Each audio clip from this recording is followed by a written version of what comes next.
boisson, ce n'est pas les boissons qu'elle remarqua, mais la main qui tenait la carafe. Et c'est à ce moment-là que Mademoiselle Wills comprit que Sir Charles était le majordome, car avec ou sans tache, la main était la même. Et le voilà qui s'inquiète. Il pense qu'elle sait quelque chose et qu'elle représente un danger. Lorsque Sir Charles a joué la scène de la mort dans Ma Chérie Partie... Charles! Charles, non! Le visage que je surveillais était celui de Mademoiselle Wills, et j'y ai vu une expression de total étonnement. Et c'est là que j'ai su que Mademoiselle Wills suspectait Sir Charles. Et si Mademoiselle Wills suspectait Sir Charles, lui, suspectait Mademoiselle Wills, ce qui signifiait qu'elle était désormais en très grand danger. Et c'est sur les conseils de Hercule Poirot qu'elle quitta son domicile de Londres. S'il vous plaît, entrez, Mademoiselle Wills.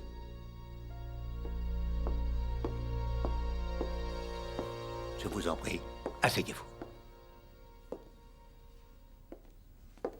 Et elle a bien fait de s'éloigner, n'est-ce pas? Parce que le soir suivant, Charles se rendait chez elle, dans le but de se débarrasser de la seule personne dont il craignait qu'elle pouvait l'incriminer, Mademoiselle Wills. Passons maintenant à la victime numéro 3, Madame Rushbridger. Quelle place occupe-t-elle dans ce puzzle? Pour ma part, je crois que le jour de la chérie partie, Sir Charles Cartwright s'est levé tôt le matin, peut-être même à l'aube, pour faire un long voyage dans le Yorkshire où, déguisé en vagabond, il a confié à un gamin un télégramme qui m'était adressé à moi, Hercule Poirot, de la part de Madame Rushbridger, alors qu'au cours de mon unique visite au sanatorium, avec Sir Charles, je n'avais même pas mentionné mon nom. Et pourquoi a-t-il fait cela? Il avait besoin d'éloigner Hercule Poirot. Ah, pardon, j'oubliais une chose. Sir Charles a même envoyé une boîte de chocolat à cette pauvre femme qui ne savait rien.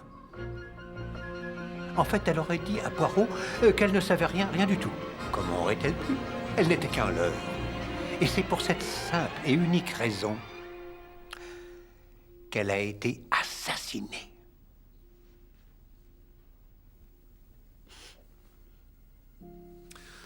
C'est alors que, tout à coup, j'ai su pourquoi le meurtre de Sir Bartholomew Strange n'était pas seulement essentiel, mais significatif. Comme c'est captivant. Continuez. Dites-moi quel était mon mobile pour assassiner mon plus cher ami, un ami avec lequel j'ai passé toute ma jeunesse. C'est le docteur lui-même qui m'a donné la clé quand il a dit « chercher la femme ». Il était indéniable à mes yeux, Sir Charles, que vous étiez profondément amoureux de Mademoiselle Lytton Gore. Vous l'aimiez d'une passion si aride, si terrible. Alors pourquoi cette hésitation? Pourquoi ne pas l'avoir demandé en mariage quand vous faisiez de la voile ensemble? Qu'est-ce qui vous empêchait de le faire? Poirot va vous le dire. C'est qu'il y avait un obstacle. Vous aviez déjà une femme. Oh, bien sûr, vous jouiez à merveille le rôle du célibataire. Mais ce mariage avait eu lieu bien des années auparavant, quand vous étiez jeune et que vous n'étiez pas encore Sir Charles Cartwright, le grand acteur de renom. Et vis-à-vis de votre réputation, c'était encore autre chose. Voyez-vous, mes amis, il n'y a que deux situations où les lois de ce pays n'autorisent pas le divorce.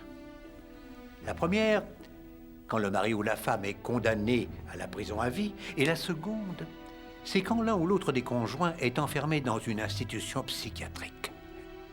Ah, bien sûr, Sir Charles, vous ne pouviez pas la tuer vous-même parce que vous seriez devenu immédiatement le principal suspect, mais si personne n'était au courant, hein? Vous pouviez tranquillement épouser Mademoiselle Lytton Gore sans même avoir besoin de lui dire la vérité, mais une personne était au courant, une seule personne le savait. Votre plus vieille amie. Votre témoin à votre mariage. Donc, avant que vous puissiez vous remarier, il fallait que le docteur Bartholomew Strange, votre si cher ami, il fallait qu'il soit éliminé. Et Babington? Était-il aussi au courant? À vrai dire, c'était le seul défaut de ma théorie. Parce que, même si c'était vous, Sir Charles, qui aviez versé la nicotine dans le verre, vous ne pouviez pas être sûr qu'il serait bu par une personne en particulier. Le poison n'a jamais été destiné à dessein au révérend Stephen Babington, non. Il était destiné à n'importe lequel des convives présents. À part, bien sûr, le docteur Bartholomew Strange, qui ne boit jamais de cocktail. Et à part Mademoiselle Lytton Gore.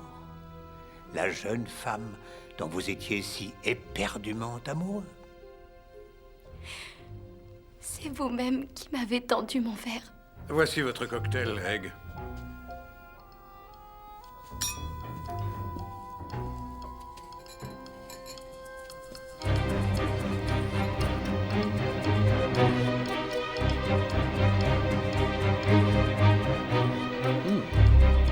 Ça a un léger goût de... Le meurtre du révérend Stephen Babington n'était ni plus ni moins qu'une répétition. Sir Charles est un acteur. Stephen! Il répète le meurtre avant de le commettre.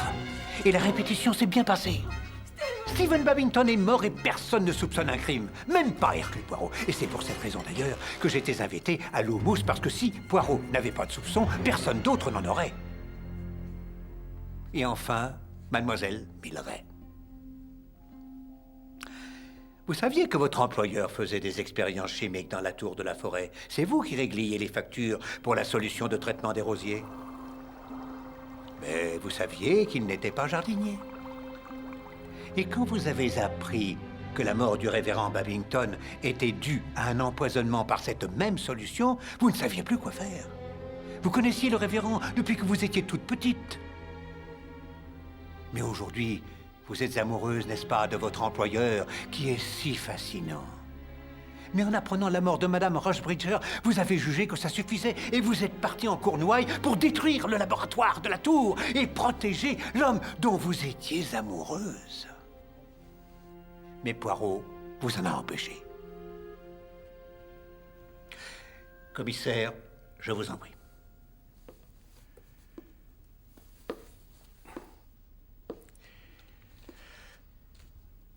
Ce que je tiens là, sir, c'est votre passeport. Nous avons les dates exactes de votre séjour en France.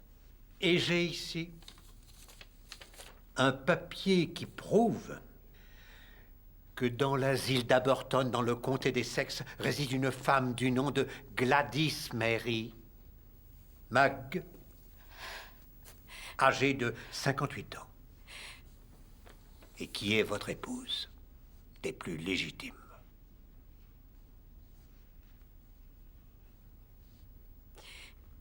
Est-ce que c'est vrai? Dites-moi, est-ce que c'est vrai? Egg, ne croyez rien de tout cela.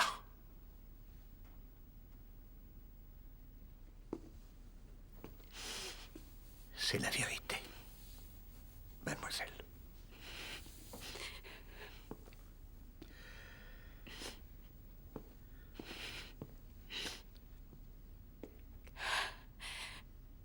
Je vous aimais.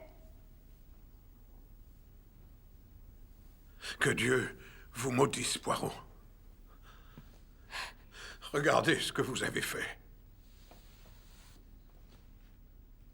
Ce que moi j'ai fait, c'est vous, monsieur, qui m'avez trompé.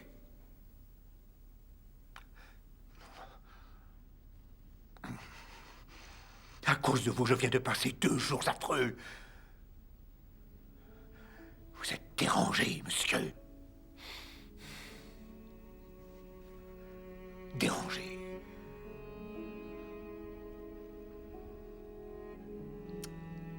Vous ne savez pas ce que c'est.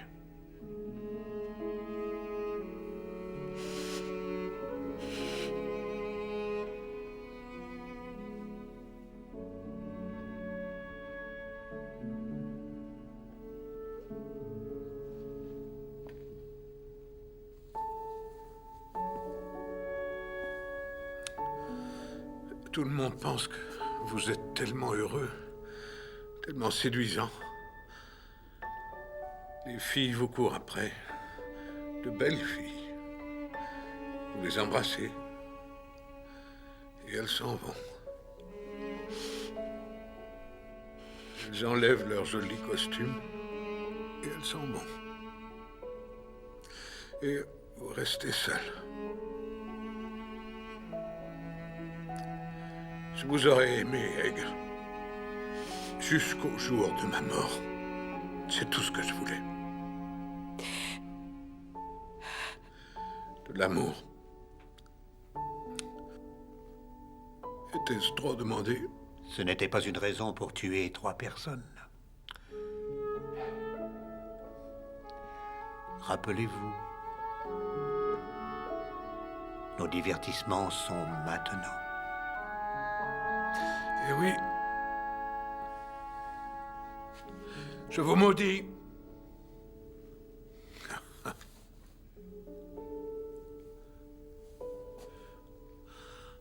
Je vous maudis tous.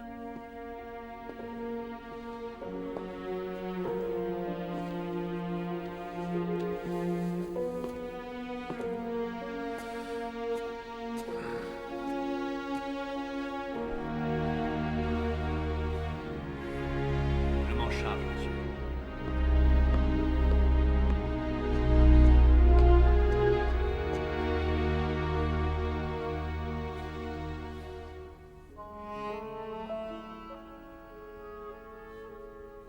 Monsieur Manders, je pense qu'il est temps de ramener chez elle Lady Mary et Mademoiselle Egg. Oui, monsieur. Prenez soin d'elle maintenant. Comptez sur moi.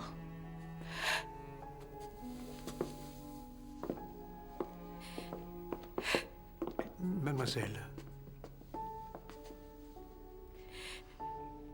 vous êtes tombée de haut, n'est-ce pas? Mais vous vous relèverez.